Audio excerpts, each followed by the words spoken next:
Hello વિદ્યાર્થી મિત્રો, ધોરણ 3 માં ગણિતમાં આપણે પાંચમું ચેપ્ટર આકાર અને ભાત એમાં આપણે આગળ 5 જે ટુકડાવાળો 10 ગ્રામ આપણે જોઈ ગયા છે. હવે આપણે આજે જોવાનું છે 7 ટુકડાવાળો 10 ગ્રામ.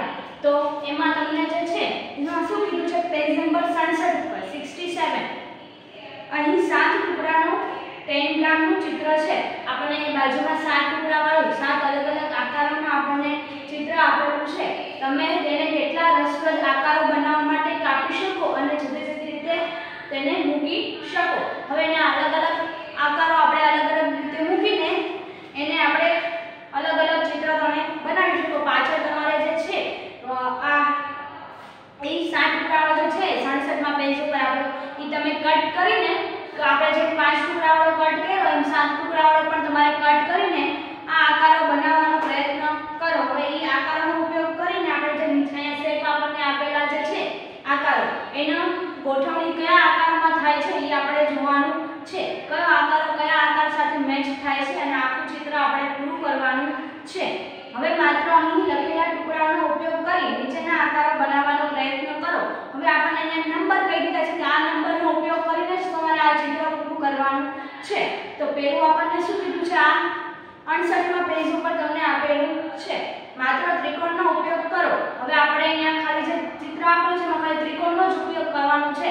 ચોરસ, લંબચોરસ એવા આકારનો આપણે ઉપયોગ કરવાનો, સોરી લંબચોરસ નથી, અહીંયા તમારે ચોરસ જ જોવા મળે છે અને અલગ આકાર પણ આપણને જોવા મળે છે. તો ખાલી ત્રિકોણ આકારનો જ આપણે ઉપયોગ કરવાનો છે. તો તમને અહીંયા આકાર એવો કંઈક દોરીને આપેલો છે.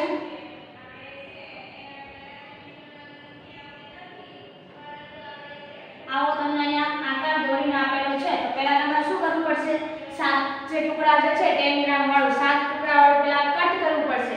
કયો આકાર કયા ત્રિકોણ જે છે એમાંથી અલગ કરવા પડશે. ત્રિકોણ જે છે એનું જ ખાલી આપણે આમાં બંધ બેસતું આવે એવું આપણે કરવાનું છે.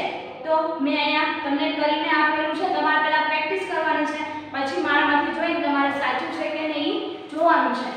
તો હું અહીંયા લખું છું જે અહીંયા જે છે એ 1 નંબરનું શૂટ થશે, ત્યારબાદ અહીંયા 2 ભાગ કરી દે એટલે અહીંયા 7 નંબરનું આવશે અને અહીંયા 6 નંબરનું આવશે. ત્યારબાદ અહીંયા 2 ભાગ કરી નાખો, અહીંયા 3 નંબરનું આવશે અને અહીંયા 5 નંબરનો 10 ગ્રામ તમારે અહીંયા કરવાનું છે. જો તમે પણ કદાચ તમારે ઊંધું થઈ ગયું 5 નું ભાગ પણ તમારો શેપ આખો બે જેવો જોઈએ કે ક્યાંય જગ્યા ખાલી રહેવી જોઈએ નહીં અને ઉપરા ઉપરી પણ ન આવવું જોઈએ. અહીંયા ખાલી આપણે ત્રિકોણનો જ ઉપયોગ કરેલો છે. આ એક ત્રિકોણ, આ એક ત્રિકોણ, આ એક ત્રિકોણ, આ બે ત્રિકોણ, ખાલી આપણે ત્રિકોણનો જ યુઝ કરીને આપણે બનાવેલું છે. તો કયા કયા નંબરનું છે, 1 3 5 6 અને 7. એ જે 5 જે છે એ આપણે યુઝ કરીને આખું આ ચિત્ર આપણે પૂરું કર્યું છે. ત્યારબાદ બીજું આપણને શું કીધું છે, 1 2 3 અને 5 ટુકડાનો ઉપયોગ કરો.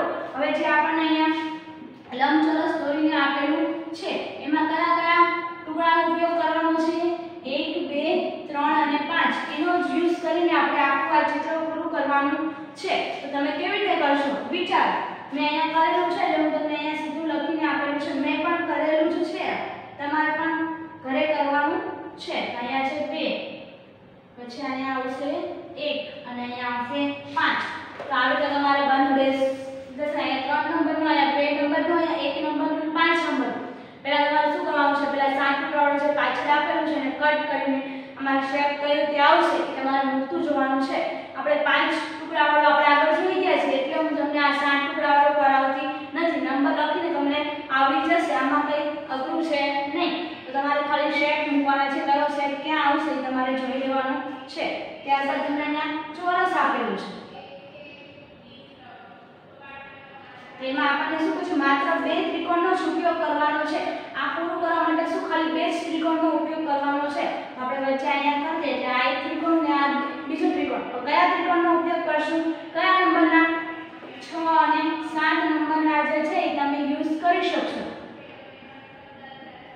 ત્યારબાદ છે ચોથું, તેમાં તમને ચોરસ જ આપેલું છે પણ એમાં કઈ આપણને અલગ સૂચના આપેલી છે. સૂચના વાંચી લઈએ આપણે. 1 2 3 4 અને 5 ટુકડાનો ઉપયોગ કરો. 5 ટુકડાનો આપણે ઉપયોગ કરવાનો છે. એવું નથી કે આપણું આ ચિત્ર પતી ગયું તો ખાલી 4 થી આપણે પતાઈ દઈએ. ના, 5 ટુકડાનો ઉપયોગ કરવાનો છે. એવું નથી કીધું કે ત્રિકોણ જ ખાલી, બધા ટુકડા જે છે 1 2 3 4 અને ટૂકડાનો ઉપયોગ આપણે આ ઢાંકવા માટે કરવાનો છે તો કેવી રીતે યુઝ કરશું એ તમે જોઈ લો અહીંયા આવશે 4 ત્યારબાદ અહીંયા આવશે 3 ત્યારબાદ અહીંયા આવશે 1 ત્યારબાદ અહીંયા આવશે 2 અને અહીંયા આવશે 5 આ રીતે તમારે સેટ થઈ જશે તમે જોઈ લેજો આપણું જે ચિત્ર છે એની ઉપર અહીંયા 1 2 3 4 અને 5 પાંચે પાંચ ટુકડાનો આપણે ઉપયોગ કરી લીધો છે હવે આગળ આપણને શું કીધું છે આ હતું આપણું પાંચ ટુકડાવાળું 10 ગ્રામ અને 7 ટુકડાવાળું હવે આગળ આપણે જોવાનું છે વણાંકની પેટર્ન ભાત તમે આગળ પહેલા બીજામાં તમે પેટર્નનું જોઈ ગયા હશો એવું જ કંઈક અહીંયા તમને કીધું છે અંકિત અને સોનુ તેમની કાકી સાથે બજારમાં ગયા એને ઘણા ગાલીચા જોયા તો હવે જે અંકુર અંકિત અને સોનુ જે છે એના કાકી સાથે બજારમાં જાય છે અહીં ગાલીચા જોવે છે ગાલીચા એટલે શું તમને લોકોને ખબર હશે તો વાહ ઘણા બધા રંગો છે હવે અંકિત શું કહે છે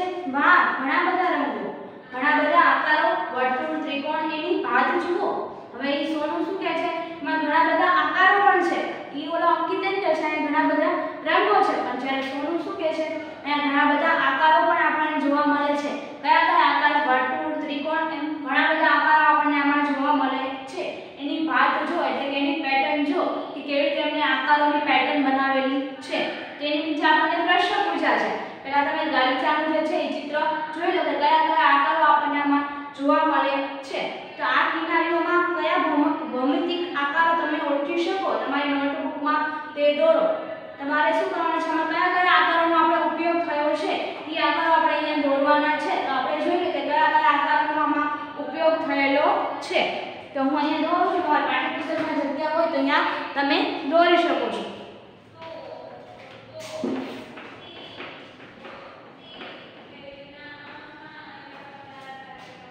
તો આપણે કયા કયા આકારનો ઉપયોગ થયો છે તો આપણે પહેલી બોર્ડરથી જોતા જઈએ જે યલો કલરની છે રેડ કલરની આપણને ઉપર અહીંયા પહેલી દેખાય છે તમને જેમાં કયા આકારનો આ આકારનો ઉપયોગ થયેલો છે ત્યારબાદ તમને અહીંયા વર્તુળ જોવા મળે છે ત્યારબાદ તમને અહીંયા વર્તુળની અંદર એક વર્તુળ છે બે વર્તુળ આપણને જોવા મળે છે ત્યારબાદ ચોરસ આપણને જોવા મળે છે કયા કયા આકારો આપણને અહીંયા જોવા મળે છે જોવાનું છે પછી ષષ્કોણ છે ષષ્કોણ એટલે આપણે આગળ ભણી ગયા છે 6 અને ખૂણા હોય પંચકોણ એટલે 5 ખૂણા હોય અને ષષ્કોણ એટલે 6 ખૂણા હોય 1 2 3 4 5 અને 6 ષષ્કોણ ત્યારબાદ આપણને ચતુષ્કોણ જોવા મળે છે ચતુષ્કોણ એટલે 4 બાજુ જોવા મળે છે આપણને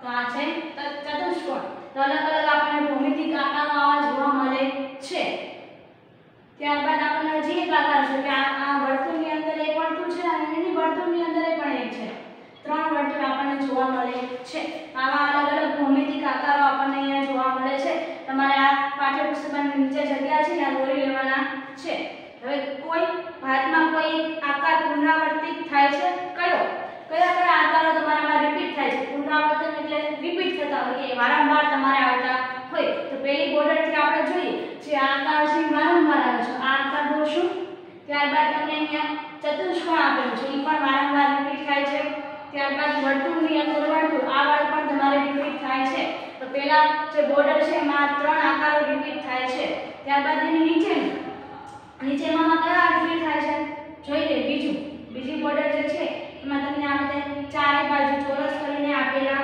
5 બાજુ છે તો 5 બાજુ તમને આ રીતે ચોરસ કરેલા છે એ આ જે ભાત જે છે પેટર્ન આપણે રિપીટ થતી જોવા મળે છે ત્યારબાદ આપણે જે ષષ્કોણ છે ષષ્કોણ એ પણ આપણે વારંવાર રિપીટ થાય છે તો બીજામાં આપણે આ જોયું પહેલામાં આ ત્રણ જે ભાત છે એ બીજામાં આ અને ષષ્કોણ એ રિપીટ થાય છે ત્યારબાદ હવે ત્રીજી બોર્ડર જુઓ ત્રીજી બોર્ડરમાં આપણને એમાં આપણને જે ષષ્કોણનો શેપ આપેલો છે આડો ઓલામાં ઊભો કરીને તમને બીજી શેપમાં આપેલો છે હું તમને દોરીને બતાવું આ રીતે ઊભી છે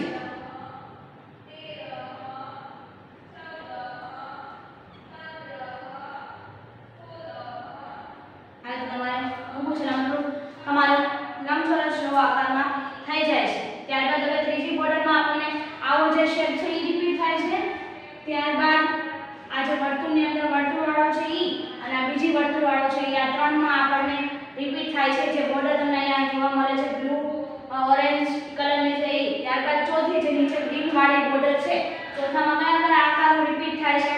જે કેરી વાળો શેપ આપણને જોવા મળે છે ઈ વારંવાર રિપીટ થાય છે. ત્યારબાદ તમને અહીંયા આકાર એક કરીને બતાવું. ત્યારબાદ ગોળ એક છે ઈ રિપીટ થાય છે અને આવો કંઈક આકાર તમને અહીંયા આપેલો છે, તમે જોઈ શકો છો. આવો આકાર તમને અહીંયા આપેલો છે ઈવો રિપીટ થાય છે. તો આ ચોથામાં આ રિપીટ થાય છે. તમારે વારાફરતી પહેલામાં પહેલી બોર્ડરમાં ગયા છે, બીજી બોર્ડરમાં ગયા છે, ત્રીજી બોર્ડરમાં મેં તમને કીધા ઈ અને કયું હતું બીજું ઓલો 3 અને ચોથામાં આ 3 રિપીટ થાય છે. તો કયા કયા આકાર રિપીટ થાય છે ડ્રોઈંગ તમારે બતાવવાના છે. ત્યારબાદ ત્રીજો પ્રશ્ન આપણે શું પૂછ્યો છે? આકારો શેના બનાવેલા છે? આ આકારો જે આપણને ઉપર જોવા મળે છે શેના બનાવેલા છે? વક્રરેખા એટલે જે આપણે રાઉન્ડ વાળું જોવા છે વક્રરેખા, કે સીધી રેખા વાળા જોવા મળે છે, કે વક્ર અને સીધી રેખા બંને? તો આપણે કયો ઓપ્શન આવશે? વક્ર અને સીધી બંને આવશે. કયો ઓપ્શન આવશે? ઓપ્શન સી, કે વક્રરેખા અને સીધી રેખા વાળા બંનેના આપણને જોવા મળે છે. એકલા વર્તુળ વાળા વક્રરેખા વાળા પણ નથી અને એકલા સીધી રેખા વાળા પણ નથી, બંને આપણને ભેગા જોવા મળે છે. આ બધા જે છે વક્ર વાળા છે અને આ બધા છે સીધા વાળા છે, એટલે બંને આપણને આકારો અહીંયા જોવા મળે છે. એટલે ઓપ્શન નંબર સી એ આપણે ટીક કરવાનું છે, કે વક્ર વાળા પણ આપણને જોવા મળે છે અને સીધી રેખા વાળા બંને આપણને એમાં જોવા મળે છે. ત્યારબાદ હવે શું કીધું છે? ચોથો પ્રશ્ન, તમારા કપડાં, તમારી માતાની સાડી, શાલ, ગાલીચા અને સાદડી આસન તરફ જુઓ. તમે કેટલી ભાત ઓળખી શકો છો? તમારી નોટબુકમાં તે કરો. આ શું તમારે ઘરે કરવાનું છે. તમારા કપડા ઉપર ઘણી પેટર્ન તમને જોવા મળતી હશે. ત્યારબાદ તમારી જે માતા જે છે એની સાડી હોય એમાં આપણને બોર્ડરમાં અલગ અલગ પેટર્ન જોવા મળે છે. ત્યારબાદ શાલમાં આપણને ગાલીચા જે આપણને ઉપર આપેલો છે એ સાદડી એટલે આસન, તમે જે આસન પટ્ટો આવે એમાં પણ તમને અલગ અલગ પેટર્ન જોવા મળે છે. એ તમારે જોવાનું છે કયા કયા આકારો તમે ઓળખી શકો છો. મેં તમને કીધું જો અહીંયા ચોરસ છે, ષટ્કોણ છે, ચતુષ્કોણ છે, એમ તમે કયા કયા આકારો ઓળખી શકો છો એ તમારે નોટબુકમાં લખવાનું છે. તો આપણે અહીંયા સુધી રાખી, બાકીનું જે છે 70મા પેજથી આપણે નેક્સ્ટ વિડિયોથી ચાલુ કરશું.